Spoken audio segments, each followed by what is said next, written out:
Well, good morning. We're on Psalm 105 today. And after you've gone through 100 Psalms, obviously there is going to be some repetition of themes.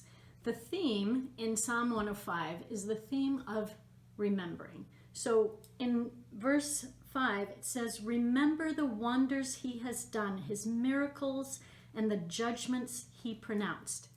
So it's a call to remember. I don't know about you, but sometimes I think back on my childhood, and as I am getting ready to start school in the fall, I remember going to school as a young girl and through my early teens, and one of the subjects I had in school was scripture. Just like we had history and English literature and math, we had scripture. And we studied the Bible. We studied the Old Testament. We studied the New Testament. And I have to admit, it was not my favorite class. I remember one year studying the missionary journeys of Paul and thinking it must be the most boring thing you could ever talk about. I remember having to study, the maps of where he was and where he went and all the different cities he visited, and trying to remember how to spell some of those crazy names, and it meant almost nothing to me.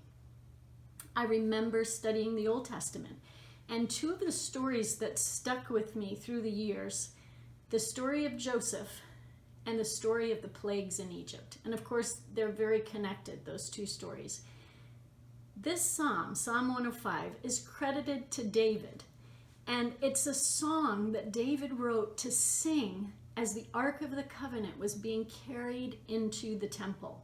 The Ark of the Covenant, of course, represented the presence of God, so that God was with his people. So it would have been, just a joyous event. And this psalm talks, and it says, sing praises to the God that we hear many times in the Psalms. It's a beautiful psalm that I hope you'll take a moment to read.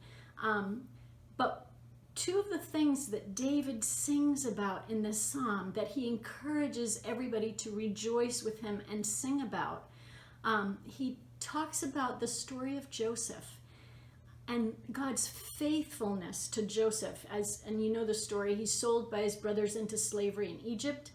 He ends up in prison several times, but finally he gets exalted to the number 2 position, right below the Pharaoh. So he is in charge of all of Egypt, and God uses that to bring about his purpose. And so he calls the Israelites to sing and rejoice because it will help them to remember God's faithfulness to his people in the past.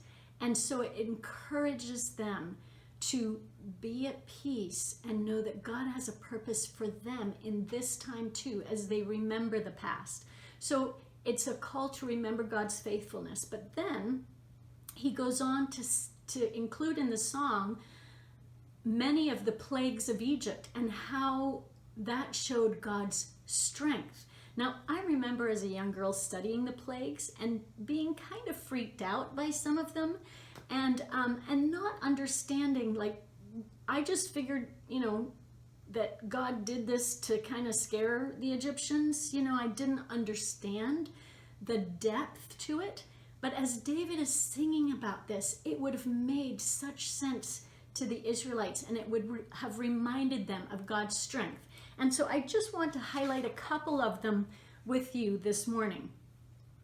When God sent the plague of darkness covering the land, of course, that would have been a very visual thing, but he was taking on one of the gods of Egypt. Now, Egypt, was like the strongest nation, and so they were so powerful, and their gods were so powerful, supposedly. But they had the sun god, whose name was Ra. Maybe you've heard that name before. And he was considered one of the strongest of all the gods in Egypt. When God just brings darkness to the land, he's literally saying to the Egyptians, your God Ra has no strength. I can make it dark whenever I wish. When he turned the waters into blood, the whole Nile and all of its tributaries, and he turned everything into blood, he was taking on the god of the Nile, Osiris. I think that's how you say it. Osiris, again, a very powerful god. Without the waters of the Nile, there would have been no Egypt. And God is saying, I can, with a word, within the blink of an eye, I can take your life-giving water and turn it into blood. Your God, Osiris, has no strength. I am the God of all power, all strength. And then just one more, because this one totally freaked me out.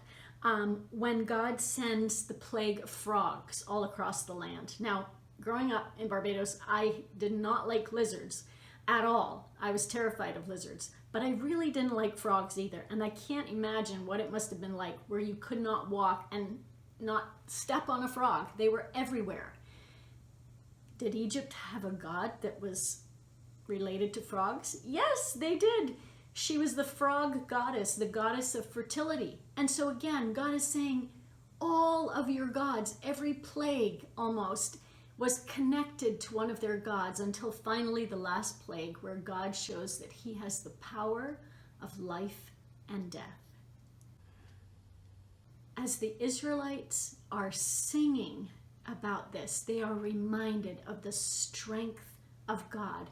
Who would have thought that a tiny little people, Israel, could take on the huge, powerful Egypt? That would be like me saying, well, my little home island of Barbados, I think we can conquer the United States of America.